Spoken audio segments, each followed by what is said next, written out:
E acontecerá que todos os que restarem de todas as nações que vieram contra Jerusalém subirão de ano em ano para adorar o rei e celebrar a festa dos tabernáculos. Talvez entre essas nações esteja Elão. Talvez o Irã, aquele que foi redentor, inimigo e julgado, também seja testemunha da glória restaurada, pois no coração de Deus ainda há lugar para os que retornam. Desde as primeiras páginas do Gênesis até as visões tremendas do Apocalipse, a Pérsia sempre esteve presente. Quando a humanidade ressurgiu das águas do dilúvio, Deus nomeou Elão e Madai, plantando em silêncio a semente de um império que ainda não existia. Quando Abraão se levantou para resgatar Ló, a ameaça veio do leste. E quando a Babilônia caiu, a Pérsia foi o instrumento de redenção. Quando o templo foi reconstruído, foi um rei persa quem o financiou. E quando o Messias nasceu, foram os sábios do Oriente, homens da Pérsia, os primeiros a reconhecê-lo. O Irã está na Bíblia desde o princípio até o fim. Está nas manchetes de hoje. Conflitos, ameaças, alianças ocultas, ambições nucleares. Mas o que poucos sabem é que sua história já está escrita na Bíblia, sua origem e também o seu fim. Sim, o Irã aparece na Bíblia, desde o Gênesis até as profecias do fim do mundo, embora com seu antigo nome, Pérsia. Pois a Bíblia não apenas narra a criação do Irã, ela também profetiza seu destino final em um dos trechos mais sombrios e temidos do Apocalipse: a guerra de Gog e Magog, uma coalizão que se levantará contra Israel nos últimos dias. Mas antes de ser inimiga profética, a Pérsia foi o império escolhido por Deus para libertar seu povo, reconstruir o templo e cumprir as profecias de Daniel. Fique até o fim, pois hoje você vai descobrir algo que poucos se atrevem a ensinar. O verdadeiro papel do Irã no plano de Deus. A origem da Pérsia, o primeiro mapa das nações. Tudo começa no livro de Gênesis. Após o dilúvio, Deus dá à humanidade um novo começo e revela como nasceu a nação da Pérsia. Noé e sua família foram os únicos sobreviventes sobre a terra. Seus 3 filhos, Sem, Cã e Jafé, tornaram-se os novos patriarcas das nações. No capítulo 10, encontramos o primeiro mapa das nações da terra. Lemos: estas são as gerações dos filhos de Noé, Sem, Cã e Jafé, a quem nasceram filhos depois do dilúvio. Desses se povoaram as costas, cada um segundo a sua língua, conforme as suas famílias, em suas nações. Mas quando os últimos dias se aproximarem e as nações se levantarem como sombra contra Israel, a Pérsia voltará a estar presente, mas desta vez do lado obscuro da profecia. Pois está escrito: Pérsia, Cuxi e Futi estarão com eles, uma coalizão contra o povo restaurado de Deus. Mas nem mesmo então o livro se fecha, a escritura não sela a porta. E um dia as nações subirão a Jerusalém para celebrar o rei. E se a Pérsia voltar o seu rosto para Deus, sua história não terminará em cinzas, mas em glória. O cumprimento das profecias bíblicas no Irã. E agora, depois de tudo o que você ouviu, eu te pergunto: você acredita que o Irã está hoje cumprindo seu papel profético? Vivemos tempos em que as profecias se ativam em silêncio, e aquilo que parecia antigo está mais vivo do que nunca. E você? Em que parte desta história acredita que estamos? Você vê sinais dessas profecias nas manchetes de hoje? Deixe sua opinião nos comentários. E se deseja que continuemos explorando como os acontecimentos atuais estão conectados com as profecias bíblicas, curta o vídeo e compartilhe. Assim saberemos que devemos continuar revelando mais profecias que estão se cumprindo diante dos nossos olhos. E se você deseja ir ainda mais fundo, clique agora no vídeo que aparece na tela. As 7 chaves de Daniel para identificar o Anticristo. Porque Daniel deixou escritas as sinalizações que revelamos nesse vídeo. E nestes tempos, é mais importante do que nunca ter entendimento. Bênçãos. O caos se espalhou entre os judeus e Mardoqueu enviou uma mensagem urgente a Ester para alertá-la. Quando Ester soube do decreto, não soube como agir. Para salvar os seus, deveria entrar diante do rei sem ser chamada. Mas isso era um risco mortal, pois qualquer um que entrasse na sala do rei sem convite poderia ser executado na hora, a menos que o rei estendesse seu cetro em sinal de clemência. Finalmente, Ester decidiu arriscar sua vida e se apresentou sem ser chamada diante do rei. Mas Deus lhe concedeu graça diante dos seus olhos. O cetro foi estendido. Ester não se apressou. Sabia que devia esperar o momento exato. Convidou o rei e Amã para um banquete e depois para outro. Foi ali, na segunda ceia, que lançou a verdade como uma espada. Se apenas fôssemos vendidos como escravos, eu teria me calado. Mas foi decretado o nosso extermínio, eu e meu povo. O rei se levantou. Quem fez tal coisa? Esse inimigo é este perverso Amã. O rosto do rei se transformou em fúria.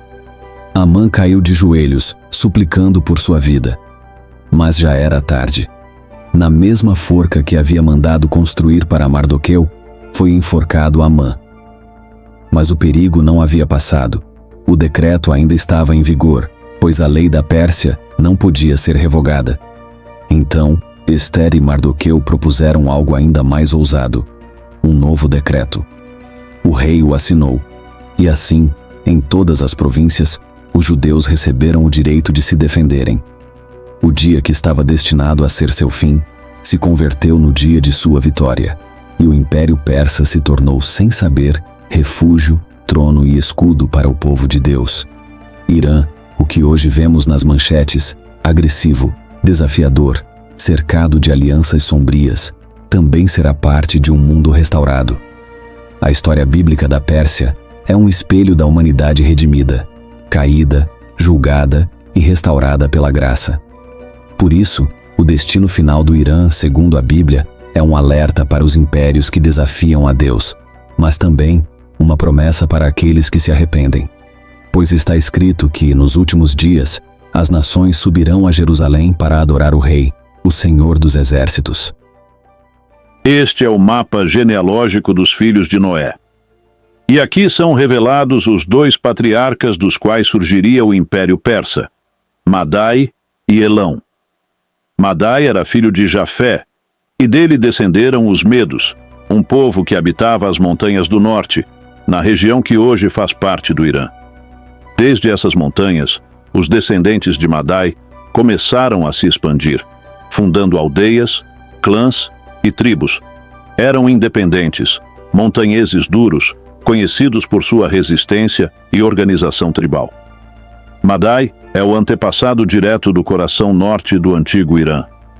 O segundo nome é Elão, filho de Sem.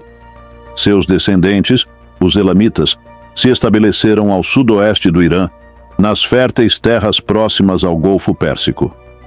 Mas em Gênesis, capítulo 14, narra-se a primeira grande guerra internacional da Bíblia. 4 reis do Oriente, entre eles Quedorlaomer, rei dos Elamitas, se aliam para invadir Canaã, saqueiam cidades, escravizam povos e tomam como prisioneiro Ló, o sobrinho de Abraão. Elão não era uma tribo insignificante, era uma potência, e, segundo a Bíblia, foi a primeira nação a atacar o povo da fé. Mas Abraão não ficou de braços cruzados. Com apenas 318 servos treinados, perseguiu os invasores, derrotou-os à noite, resgatou Ló, libertou os cativos e humilhou os reis do Oriente. Foi uma vitória impossível pela lógica humana, com uma mensagem clara: nenhum poder do Oriente pode prevalecer contra aqueles que têm o favor de Deus. O caos se espalhou entre os judeus e Mardoqueu enviou uma mensagem urgente a Ester para alertá-la. Quando Ester soube do decreto, não soube como agir. Para salvar os seus, deveria entrar diante do rei sem ser chamada. Mas isso era um risco mortal, pois qualquer um que entrasse na sala do rei sem convite poderia ser executado na hora, a menos que o rei estendesse seu cetro em sinal de clemência.